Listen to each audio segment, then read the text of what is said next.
Now, for our first poll question. I hope your cell phone battery hasn't died yet. Get out your phones or get on your web browser and answer this question, which will help us set up our next topic. What percentage of property tax paid by King County residents goes to King County government?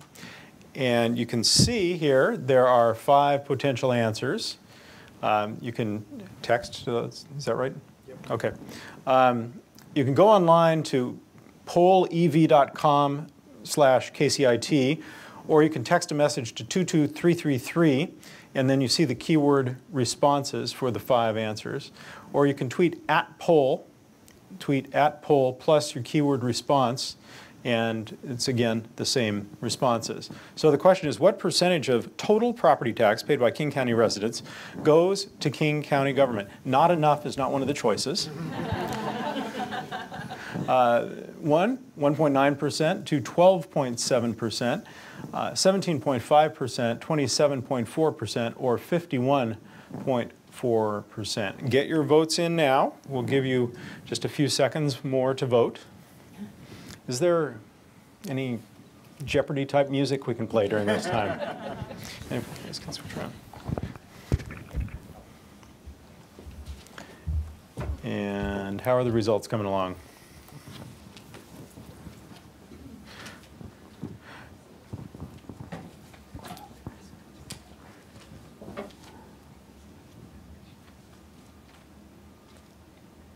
All righty, so some of you are, I would say that this is skewing towards the low end, which is probably reasonable based on your experience.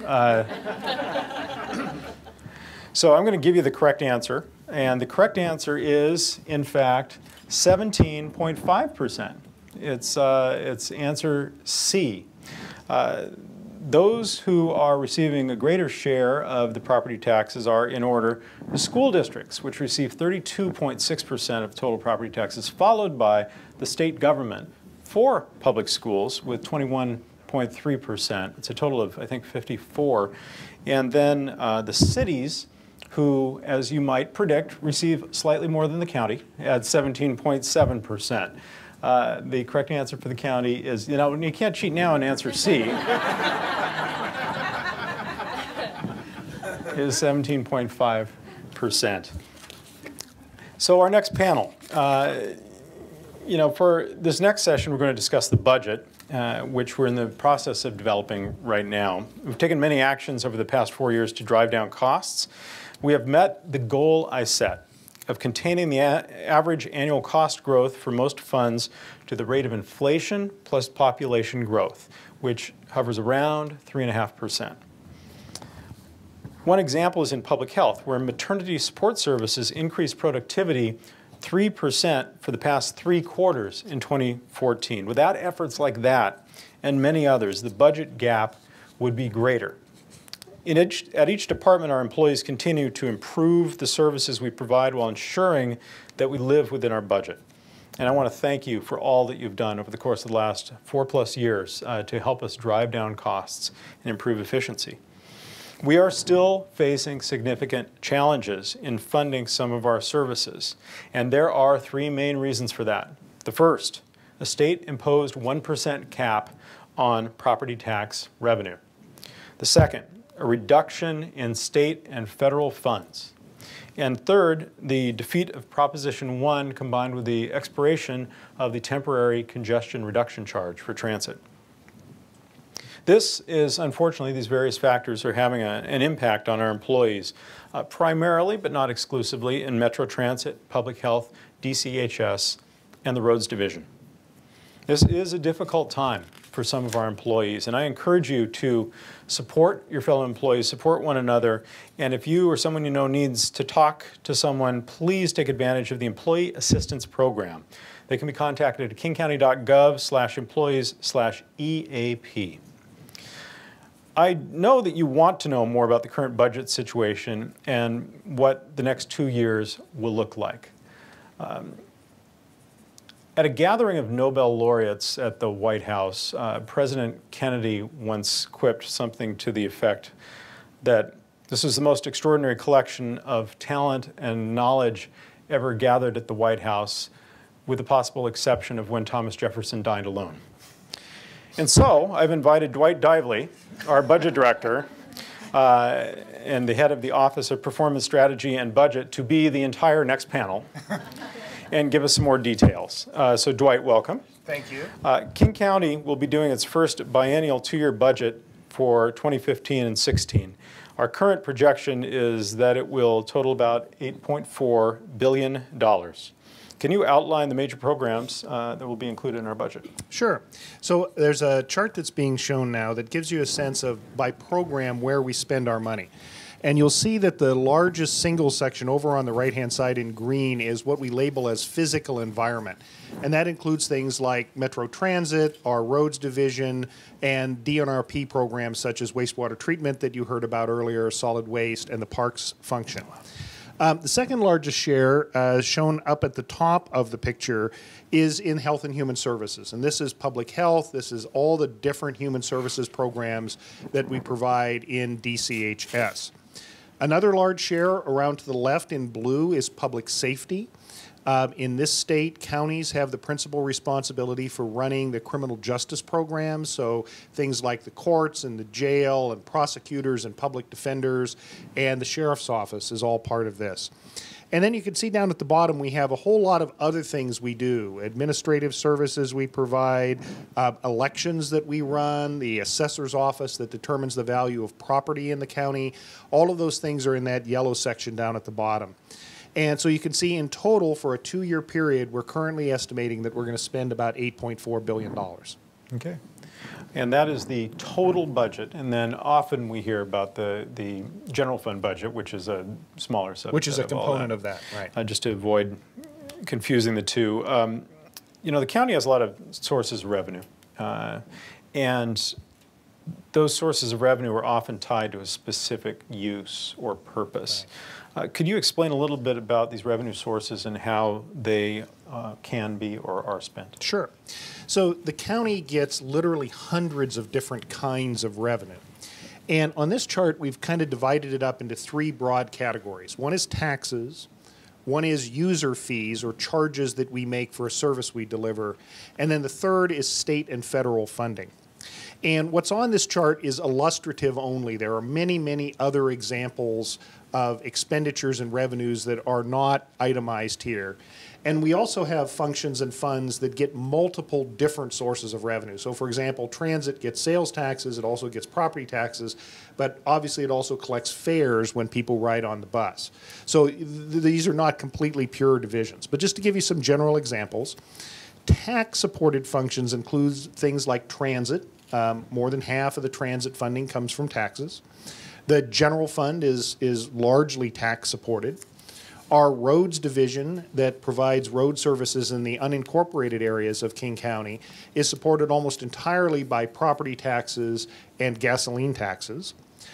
Emergency medical services, the Medic One function that comes when you have a heart attack, that is a function that is supported by a voter-approved property tax levy, just like our Parks Fund is almost entirely supported by a voter-approved property tax levy. In the next category, things that are supported by fees include solid waste, where you pay a fee to dispose of waste in our system. The wastewater treatment division is paid for by fees that are part of people's sewer bills. Public health generates a lot of revenue from patients when they receive services. If they're covered by insurance or Medicaid, they can collect some revenue there. And then, of course, as I mentioned, transit fares. And then finally, some of our programs are largely supported by state and federal funds. So we get a lot of money in our human services to do things like housing and other kinds of human service programs. Public health receives money from the federal government to do research, do prevention programs, and so on. And we also get some grants in both transit and roads from the federal government and the state government to typically build things. So I mentioned the general fund earlier, and sort of the same question about the general fund. It pays for traditional county services, you know, the sheriff and the courts and the prosecutor, and things like elections. what are the revenue sources? What are they spent on? Yeah, okay. So on this chart, we've identified the major categories of revenue for the general fund. And again, just to be clear, these are the traditional functions that county governments have done for, in this state, over 100 years. So it is things like public safety, it's assessments, it's elections, and a few other things.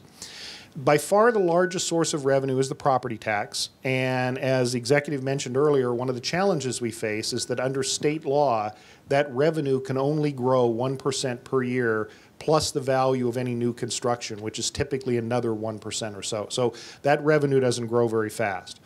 Secondly, we get a small portion of the sales tax, and that's about 15% of our budget.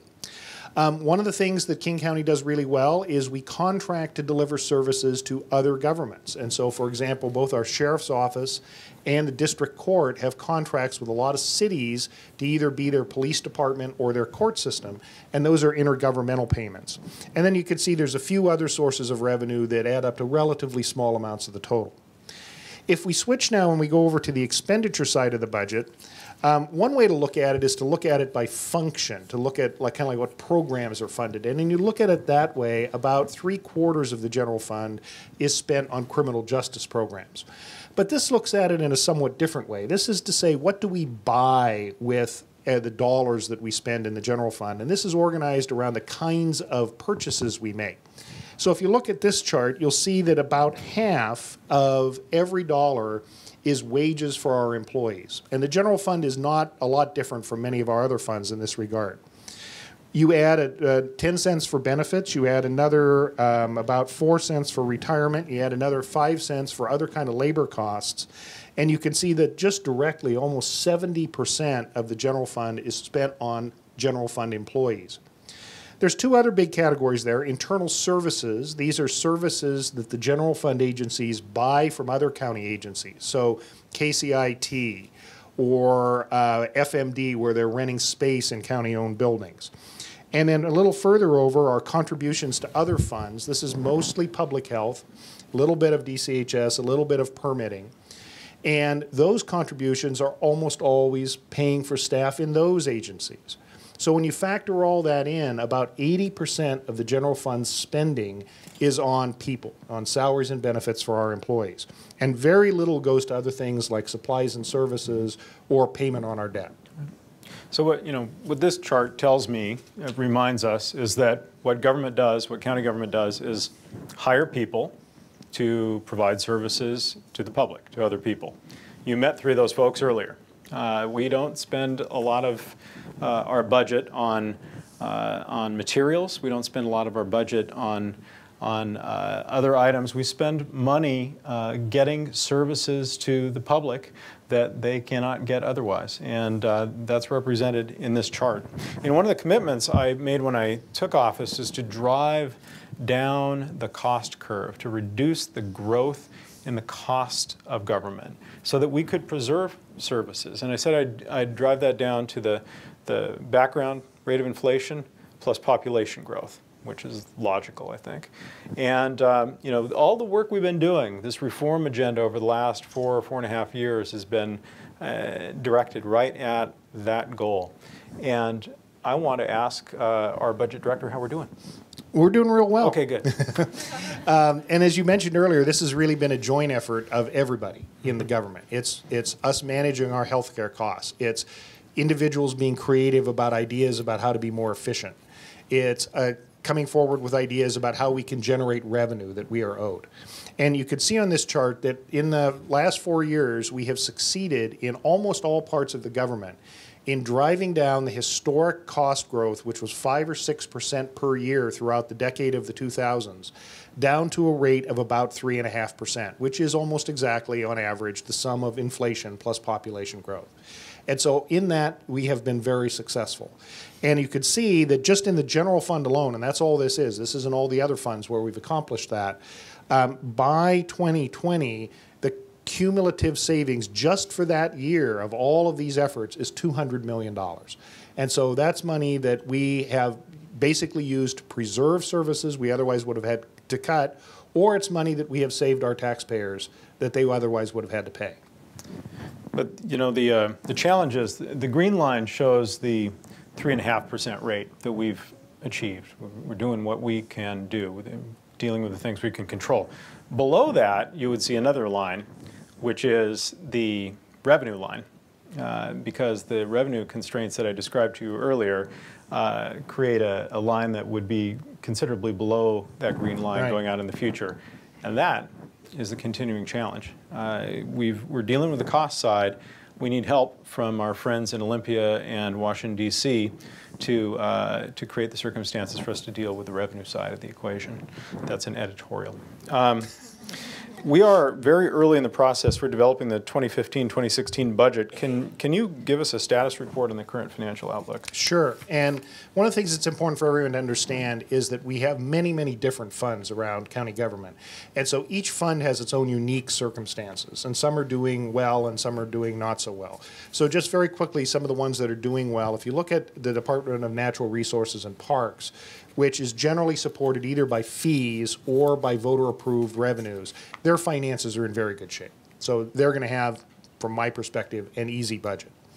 When you look at the county's general fund for the problem that you just identified, that our revenue growth is less than our expenditure growth, even when we've managed that expenditure growth, we are looking at about a $25 million gap in the next biennium out of that $1.4 billion budget, so roughly 2%. You get to another function like transit and roads that you've already talked about a little bit. Because of the failure of Proposition 1 and because of the fundamental imbalance in the structure of the roads fund's budget, both of those agencies are looking at significant reductions in staffing and in services. In community and human services, largely because of changes at the state level in the revenues they are providing, we are looking at either having to significantly restructure and potentially reduce services or find some very different ways of how we're delivering those services, because the funding that we're getting from the state is simply not keeping up with the demand. And then finally, probably the fund that is in the worst shape, and again, largely because of significant reductions in federal funding and flat state funding for the last 12 years or longer, is our public health fund. And that's particularly concentrated in the areas where we deliver service directly to the public, as opposed to things like prevention services and that are more generally spread across. And there, as we've already communicated with employees, we're looking at potentially having to reduce 200 to 300 employees in public health in this next biennial budget. So we have some funds that are doing quite well, other funds that are kind of in the middle, and then we have some funds that have very major financial challenges. Well, we obviously have a lot of work to do over the next few months to deliver a balanced budget proposal to the County Council, and a lot of decisions to make to ensure that we're able to continue to deliver services to the people of King County while responsibly managing our resources. I want to thank you, Dwight, for your excellent work in helping us get to that goal, and of course continue to remind our legislators and our federal representatives that we need their help and the authority that they can confer in order to be able to make up the other half of this equation. Let's join me in thanking all of our panelists.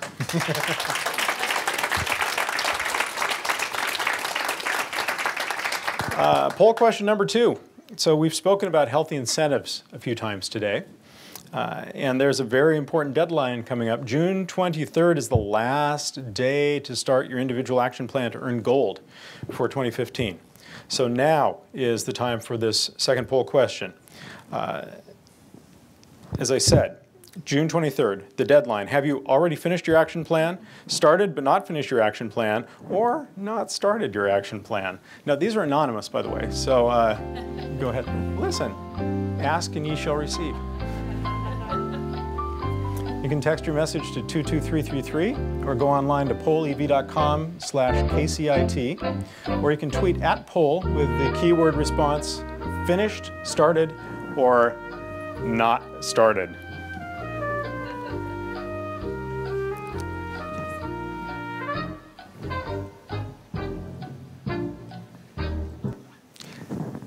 And let's see the answers. The correct response is, what is finished? Good job, everyone.